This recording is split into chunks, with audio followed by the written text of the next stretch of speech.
안녕하십니까, 심영신입니다. 오늘 제 발표에서는 거연관 과가탑의 존상 현황과 사천왕 도상 분석을 통해 과가탑의 성격과 의미에 대해 살펴보도록 하겠습니다.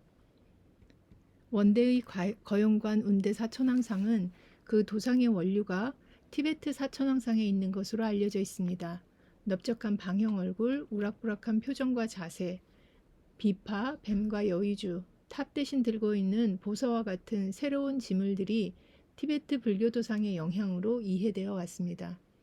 또한 이후 제작되는 명과 조선의 사천왕 도상에 하나의 번번 역할을 했던 상으로도 알려져 있습니다.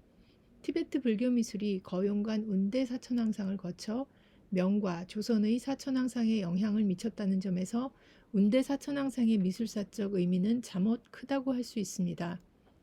그런데 운대 사천왕상의 표정과 자세는 마치 제왕을 보는 듯한 위엄을 갖추고 있어 티베트 불교의 분노 존상 표현과는 차이가 있습니다. 또한 보관 화불과 가슴 원호의 존상 표현 등을 비롯한 흥미로운 도상 요소들이 주목됩니다. 그러나 이러한 역사적인 의미에도 불구하고 운대 사천왕상에 대한 깊이 있는 연구는 아직 이루어지지 않고 있습니다. 이는 한국뿐 아니라 중국에서도 마찬가지입니다. 이에 거연관 과가탑의 조형 의도와 이 의도 속에서 사천왕상은 어떤 역할을 하고 있는지 운대의 부조 현황과 사천왕 도상 분석을 통해 살펴보도록 하겠습니다. 우선 거연관 과가탑의 존상 구성과 특징에 대해 살펴보겠습니다. 거연관은 북경 서북쪽 약 60km 지점에 위치한 만리장성에 설치된 중요 관문으로 북방 이민족의 침입으로부터 북경을 방어하는 제1의 요새입니다. 원의 대도에서 상도로 가는 도상에 이 거연관이 위치해 있습니다. 상도에서 대도로 천도한 이후 몽골 황제들은 거의 매년 대도에서 겨울을, 상도에서 여름을 지냈습니다. 왕래 시에는 동로를 따라 북상하고 서로를 따라 남하했는데 남하하는 새 루트에서는 반드시 거연관을 거쳐야 했습니다. 거연관 운대의 원래 명칭은 과가탑으로 건립 당초에는 티베트식 탑 3기가 나란히 놓여 있었습니다. 과가탑은 그 밑으로 통행이 가능하도록 도로를 낸 특이한 형식에서 붙여진 이름이고 운대는 과가탑이 훼손되어 남게 된 탑기부를 지칭합니다. 원대 한림학사 승지를 지낸 구양현이 쓴 거연관 과가탑명에 의하면 1342년 공사를 시작해 1345년 가을에 완성했던 것으로 보입니다. 운대는 높이 9.5m로 하부의 통로는 바닥보다 폭이 좁은 천정과 양측벽을 연결하는 기울어진 벽으로 이루어져 각진 궁융형 천장이 양벽과 잇대어 있습니다. 천정에는 만다라, 양 사면벽에는 시방불, 그리고 시방불 사이의 공간은 불좌상으로 가득 채웠습니다. 통로 아래쪽 동서벽에는 양 끝에 사천왕상을 두고 중앙에 불전종승 다라니와 불정방 무후광명 입보문관찰 일체여리심 다라니경 등의 요양문을 새겼습니다. 이를 새긴 것은 한자, 몽골 문자, 티베트 문자, 서화 위구르, 산스크리트 등 6문자입니다. 이 중 범어를 제외한 5문자로는 조탑 공덕기도 새겼는데 공덕기 중에는 탑의 창건 관련 인물들로 제사 희당길상현, 그리고 국사, 남가성 라마 및 그 제자 보금당이 기록되어 있습니다. 탑이 완공되자 희당길상현이 법회를 주관하고 탑을 세운 공덕을 경찬하였다고 합니다.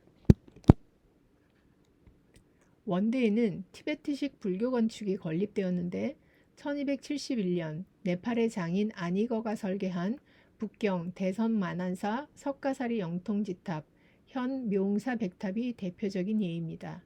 과가탑과 같은 탑문 혹은 문탑 형식의 탑은 라다크의 알치사원의 12세기에 예가 있는데 과가탑을 세운 것은 티베트 4대 종파의 하나인 살가파, 사캬파의 전통입니다. 이외에도 라사의 서탑 차고갈린이 있습니다. 원래 5대 달라이 라마 17세기입니다. 시기에 세워졌으나 문화혁명 때 모두 훼손되었고 1995년에 복원되었습니다.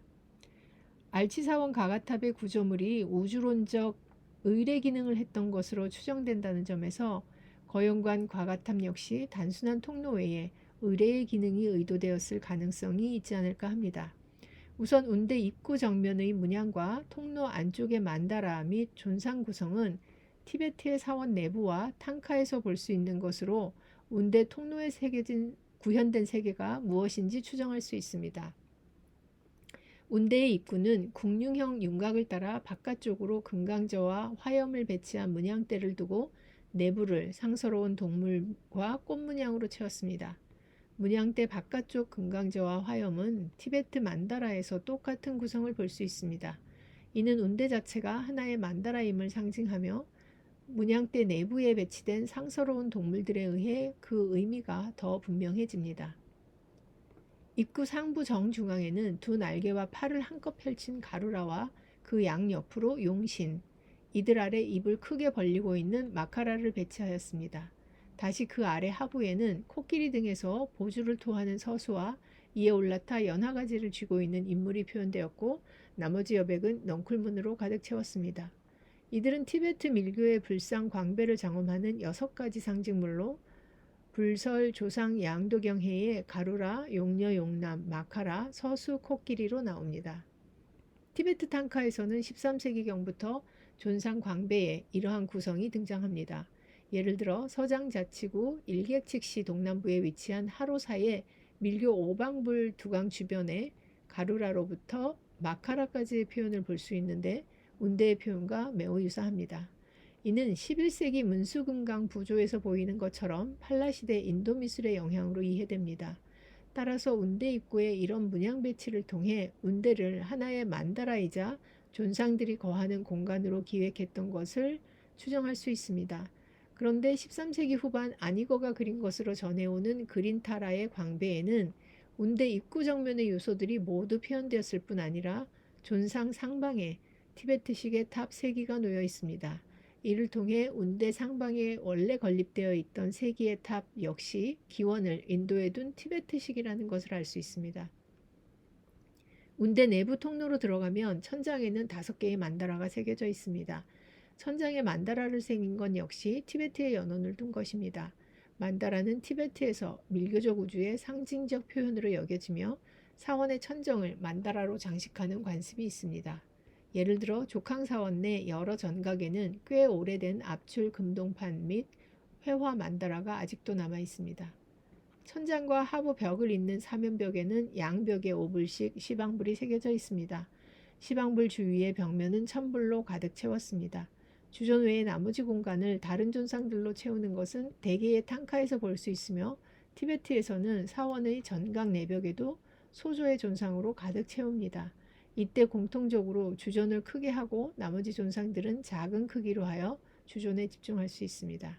앞서 언급한 알치사원 가가탐 역시 통로를 벽화로 채웠습니다. 이런 점에서 거연관 사천왕상의 존재는 매우 이례적이라 할 수 있습니다.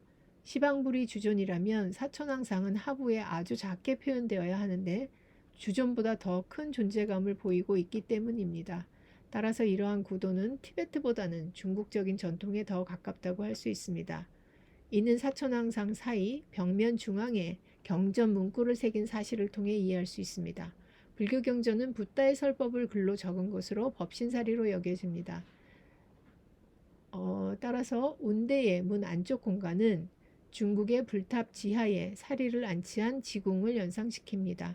그렇다면 사천왕상은 지궁에 봉환한 법신사리를 수호하고 있는 호법존으로 배치된 것이 아닐까 합니다. 사천왕상의 배치 방식을 통해 운대 내부의 존상 구성에는 크게 보자면 티베트와 중국식이 혼합되어 있다는 것을 알 수 있습니다. 안정감 있게 앉아 살짝 미간을 찌푸린 얼굴과 지물을 든 자세에서는 제왕과 같이 범접하기 어려운 위엄이 느껴집니다. 이에 더해 율동감 있게 흩날리는 천의와 치맛자락을 붓질하듯 새기고 세부 문양의 디테일한 표현 등에서 높은 기술 수준을 엿볼 수 있습니다.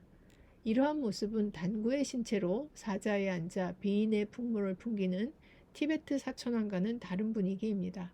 하로사에서 1306년경 그려진 다문천왕 벽화 이미지와 비교해 보아도 거연관 사천왕상은 단연 중국적입니다. 하지만 거연관 사천왕상의 보관 화불과 흉갑 원호의 존상 표현은 대개의 사천왕상에서는 보기 어려운 요소이며 과가탑 부조의 내용과 조응하는 측면이 있다고 보아 이에 대해 살펴보도록 하겠습니다. 사천왕상은 북쪽을 향해 섰을 때 오른쪽인 동벽부터 시계 방향으로 지국천왕, 증장천왕, 서벽에 광목천왕과 다문천왕의 순으로 배치되어 있습니다. 몸에는 명관갑 계통의 갑옷을 착용하고 있는데 갑옷의 문양이나 어깨와 배의 짐승 머리도 매우 명확하게 표현되어 있습니다. 방형의 넓적한 얼굴에 미간을 잔뜩 찡그린 표정으로 앉아 비파를 연주하거나 보검을 휘두르고 한 손으로 뱀을 잡아 제압하거나 다른 손으로 보주를 들고 한 손에 보당, 한 손에 보서를 잡고 있습니다. 한 발로 악기를 짓누르고 한 발은 악기가 받쳐들고 있으며 천왕의 좌우에는 각기 권석들이 배치해 있습니다.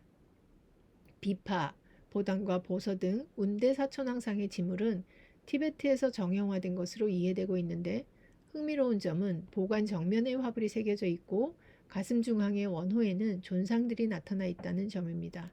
사천왕상에서는 보기 드문 요소이므로 어떤 의미를 담고 있는지 살펴보도록 하겠습니다. 거용관 사천왕상은 모두 이전에는 잘 나타나지 않던 보관을 착용하고 있습니다. 명과 조선의 사천왕상도 대체로 내구 모두 보관을 착용한다는 점에서 그 시원이 되는 작품이라 할 수 있습니다. 그런데 더욱 흥미로운 점은 보관에는 모두 화불이 표현되어 있다는 점입니다. 사천왕은 방위에 따른 위치가 있기 때문에 화불도 이러한 방위를 따랐을 것으로 추정됩니다.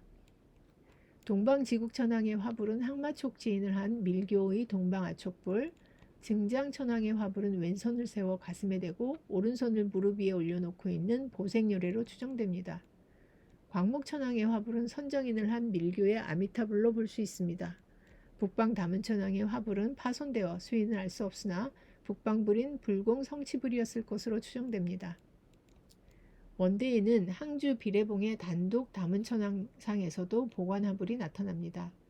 천왕이 위치한 감실의 내벽 왼쪽 발원문에는 1292년 7월에 양년진가가 황제의 만수무강과 국태민안 및 불법이 항상 잘 전해지기를 바라며 다문천왕 성상 1존을 공장에게 명하여 새겨 조성했다고 썼습니다. 티베트 불교는 북경과 항주에서 원대 중국의 전통 불교보다 우위를 점하고 있었는데 탕구트인인 양년진가는 항주에서의 모든 불교 활동을 통제하고 지원하며 감독하는 책임을 지고 있었습니다. 양년진가의 존재를 통해 이 상들의 표현에 서화를 거친 티베트 불교 미술의 독특한 특성이 반영되었을 가능성을 생각해 볼 수 있습니다. 사자 위에 앉은 천왕은 갑옷과 투구를 착용하고 오른손에 보당, 왼손에는 보서를 움켜쥐고 있는데 보서는 보주를 토해내고 있습니다. 사자자의 산당과 보주를 토하는 보서를 지물로 한 도상은 비사문천 성치법에서 묘사한 그대로이며 티베트 다문천왕의 도상적 특징입니다. 항주 비례봉의 조각 중 보관 화불은 1292년에 제작된 분노존인 금강수 보살상에서도 보입니다. 따라서 보관의 화불을 티베트 불교 미술의 특징으로 이해할 수도 있을 것입니다. 그러나 화불이 표현된 보관을 쓴 예는 이미 북송대에 전례가 있습니다. 이는 백묘화로 유명한 북송대 화가 이공린이 그린 유마연교도의 다문천왕입니다. 유마연교도는 문수보살이 붓다의 뜻을 받들어 유마힐을 병문안하면서 대담하는 장면을 그린 것입니다. 그림에는 유마힐과 문수보살 등 21명이 등장하는데 다문천왕은 화면 가장 우측에 서서 정면을 향해 관람자와 눈을 맞추고 있습니다.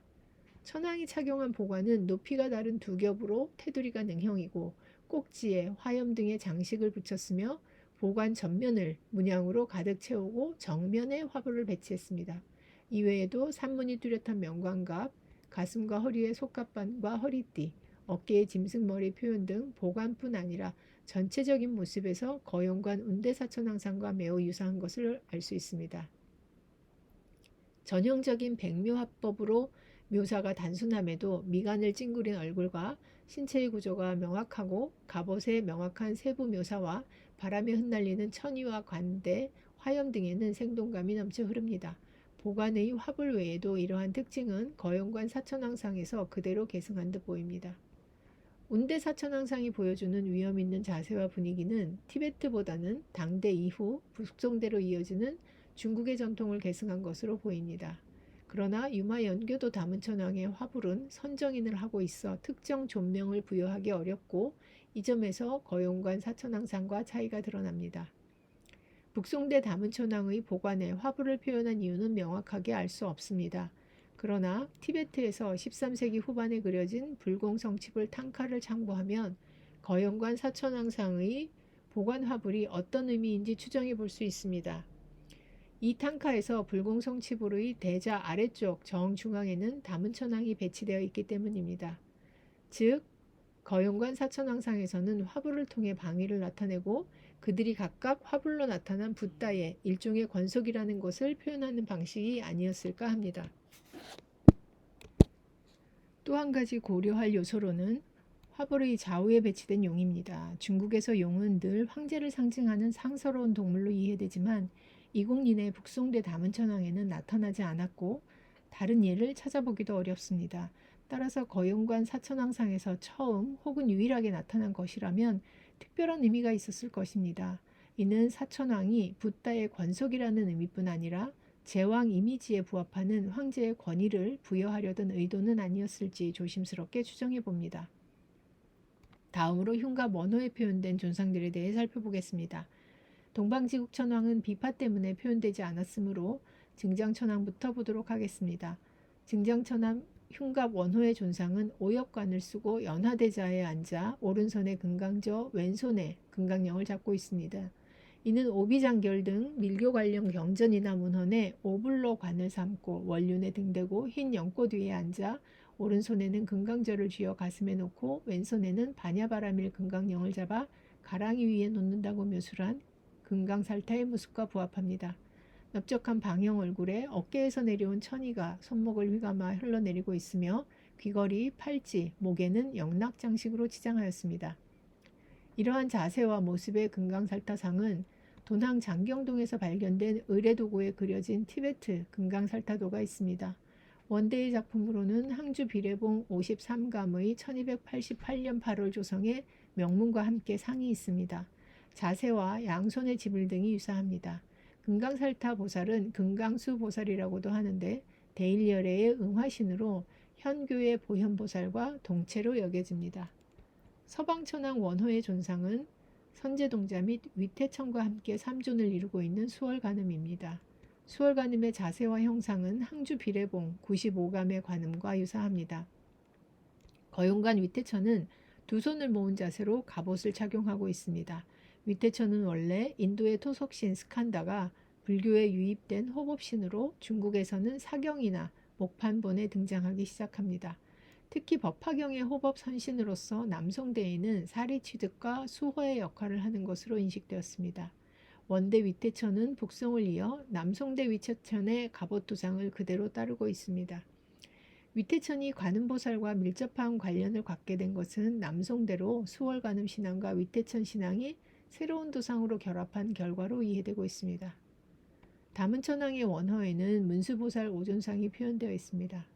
여의를 들고 있는 전통적인 현교의 문수보살과 달리 두 손을 가슴에 모아 양 끝에 검과 경책이 올려져 있는 연꽃 줄기를 잡고 있는 밀교의 이미지입니다.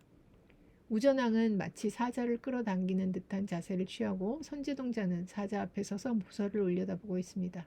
문수보살 좌측에는 머리에 고관을 쓴 성노인이 문수보살 우측에는 붓다파리가 서 있는데 붓다파리는 운대에 새겨진 불정존승 다란이의 한역승이기도 합니다. 이와 같은 밀교 오존상은 무위 신화촌 해모동에서 출토한 서화시대의 탕카에서 볼 수 있습니다. 탕카의 문수보살이 방가자인 점을 제외한 오존의 구성이나 본존의 수인과 지물도 같은 것을 확인할 수 있습니다. 선제동자가 등장하고 곤륜노를 대신하여 오전왕이 출연하는 문수보살도는 신양문수라 하는데 도낭 막곡을 220골 925년 벽화에서 처음 발견된 문수 삼존상에 신양 대성문수사리 보살도의 제기가 있었기 때문입니다. 이러한 삼존의 조합은 돈항에서 발견된 50여 폭의 대성문수사리 보살 판화에도 똑같이 나타납니다. 삼존을 거쳐 서하에 와서 오존상으로 새로운 도상이 정립된 것으로 이해됩니다. 다음은 과가탑의 건립 의도에 대해 살펴보겠습니다. 거용관에는 지금은 없어졌지만 티베트 양식의 불탑이 세워지고 그 아래 통로에는 역시 티베트 양식의 만다라와 존상들, 중국식 표현의 사촌항상과 6개 문자로 기록된 불경 문구와 공덕기가 새겨져 있습니다. 몽골이 정복한 여러 민족의 문자를 통해 붓다의 가르침을 새기고 존상을 구현한 것은 원의 으뜸과는 정치 원칙이 통합이었다는 사실을 상기시킵니다. 과가탑은 통합에 대한 열망이 낳은 결과로 여겨집니다. 통합의 원칙 아래 원대에는 유불도의 가르침이 본질적인 것으로 하나라는 삼교합일 개념이 형성되기도 했습니다. 몽골의 호와 한족의 화의 구분을 없애고 찾은 개념이 일통이었고 쿠빌라이는 본인을 천자로 주장하면서 여러 민족을 하나의 백성으로서 본인 통치권 아래 두었습니다. 이렇게 하여 등장한 것이 대동일통지였습니다. 과가탑에는 일통의 개념 아래 티베트적 관점의 밀교 우주가 구현된 것입니다. 티베트의 관점에서 과가탑이 밀교적 우주의 구현이라면 불탑 하부 통로에 법신사리를 새기고 양쪽 입구에서 사천왕상이 호위하는 구도는 중국적 관점에서 일종의 지궁으로 여겨질 수 있습니다. 원황실에서 의도한 이러한 통합은 과가탑 건립 이전에도 경험한 바 있습니다. 1087년 창건된 티베트의 하로사가 1329년 지진으로 파괴되자 원황제는 막대한 자금과 함께 한족 장인을 보내어 사찰 복구를 지원해 주었습니다. 이때 공사에는 티베트인과 네팔인, 중국인이 함께 작업함으로써 티베트와 중국식이 혼합된 구조의 사찰이 되었다고 합니다. 거연관 존상 표현에는 티베트식, 전통 중국식, 서화식 등의 여러 원류를 가진 요소들이 혼합되어 있습니다. 이는 두드러지는 곳에서만이 아니라 작은 부분에서도 나타나는데 예를 들어 입구 정면, 가루라 머리 양쪽 위로는 까마귀와 토끼를 새긴 해와 달이 있습니다. 또한 거연관 사천왕상은 전체적으로 전통적인 중국식이라 볼 수 있지만 가루라의 양쪽 귀 위로 볼록한 보관 장식이 나타나 있는데 이는 티베트의 보관 양식입니다. 그런데 과가탑은 왜 1342년에 세워졌을까요? 과가탑의 건립은 순행 후 70년이 지난 시점이기 때문에 의구심이 남습니다. 그런데 당시 원제국은 장기간 지속된 재난으로 최악의 시절을 겪고 있었고 이를 피하기 위해 초월적인 힘에 의지하려는 시도가 있었습니다. 1301년 시작된 홍수는 장기 국면에 들어 거의 매년 발생했습니다. 1319년에서 1332년 사이의 홍수는 특히 심각해서 뚝과 제방이 무너지고 내륙으로 해일이 밀어닥치기도 했습니다. 1328년 4월 해변의 방파제가 무너지자 조정은 티베트 승려들에게 216존의 불상을 주조하도록 했습니다. 1333년부터는 다시 기근이 매년 반복되었습니다. 게다가 1342년에는 엄청난 가뭄과 홍수가 이어졌고 이는 다시 1344년과 45년에 홍수 및 전염병으로 이어졌습니다. 원조정에서 재난을 피하기 위해 초월적인 도움에 기대었던 역사를 볼 때 거연관 과가탑 역시 이런 관점에서 접근할 수 있지 않을까 합니다. 원사에는 용의 출몰에 대한 기록이 자주 등장하는데 그 결과는 가뭄의 해갈보다는 대부분 홍수로 이어졌습니다. 이에 용으로 비유되는 물을 통제하려는 의도 속에 과가탑이 건립된 것은 아닐지 추정해 봅니다. 이상 도상을 중심으로 거연관 과가탑의 부조에 대해 살펴보았습니다. 그간 거연관 사천왕상의 원류는 티베트에 있다고 이해되어 왔습니다. 그러나 티베트 밀교의 웅장한 우주 속에서 사천왕상은 티베트가 아니라 중국의 제왕과 같은 존재감을 드러내고 있습니다. 물론 세부적인 도상 요소에는 중국 외적인 영향들도 종합되어 있습니다. 티베트와 중국이라는 이질적인 미술 양식이 일말의 거부감 없이 일관성 있는 예술 양식으로 승화된 것은 전적으로 돌을 깎은 조각가들의 몫입니다. 그런데 과가탑에는 예술이나 종교의 차원에서는 풀리지 않는 의미점들이 여전히 남아 있습니다. 과가탑은 사원이 아닌 곳에 세워졌습니다. 탑의 성격은 과연 무엇이었을까요? 위치상으로 보자면 굳이 왜 귀도의 대도 초입이었을까요? 도상에 있다고 하지만 실제 일반 백성들이 지나다니는 통로의 기능을 했는지도 알 수 없습니다. 그보다는 오히려 상징적인 의미가 실제보다 더한 기능을 했을 가능성도 있습니다. 과가탑은 재난이 계속되는 상황 속에서 건립되었습니다. 대원 일통의 염원이 이루어졌다고 해도 통치는 계속되어야 합니다. 그런데 재난에 겹쳐 대도와 상도, 양도에서는 내란도 일어났습니다. 물론 대도 측의 승리로 내전은 종식되었지만 불안감은 남아 있었을 것입니다. 실제로 원은 과거탑을 건설하고 20여 년이 지난 뒤 결국 멸망하게 됩니다. 여러모로 불안한 상황 속에서 원의 황제가 취할 수 있는 것은 대단히 종교적인, 그러나 결국은 정치적인 효과를 가져올 퍼포먼스가 아니었을까 합니다. 귀도의 황제가 과거탑에 들어서는 순간 그는 잠시나마 만다라 속 광배에 둘러싸인 붓다의 위치에 있게 됩니다. 이러한 퍼포먼스를 통해 황제는 황제 이상의 존엄한 존재로서의 위엄을 과시할 수 있습니다. 극대화된 황제의 힘과 권위는 또한 사천왕상의 화불과 용으로서 투영되었을지도 모릅니다. 라다크의 알치 과거탑이 의뢰 기능을 했다는 점을 염두에 둔다면 거용관 과거탑의 성격도 이에 준하여 추정해 볼 수 있을 것입니다. 알치의 의뢰는 목적 자체가 종교적인 것이었겠지만 거용관 과거탑은 종교에 대해 정치적인 의도까지 고려해 볼 수 있을 것입니다. 결국 대원의 황제는 중국을 포함하여 자신들이 정복한 여러 민족의 미술을 과거탑에서 예술적, 종교적으로 통합하고 결국에는 통치 이념에 활용하고자 했던 것이고 이것이 과거탑 건립의 숨은 이유가 아니었을까 합니다. 발표를 마치겠습니다. 들어주셔서 감사합니다.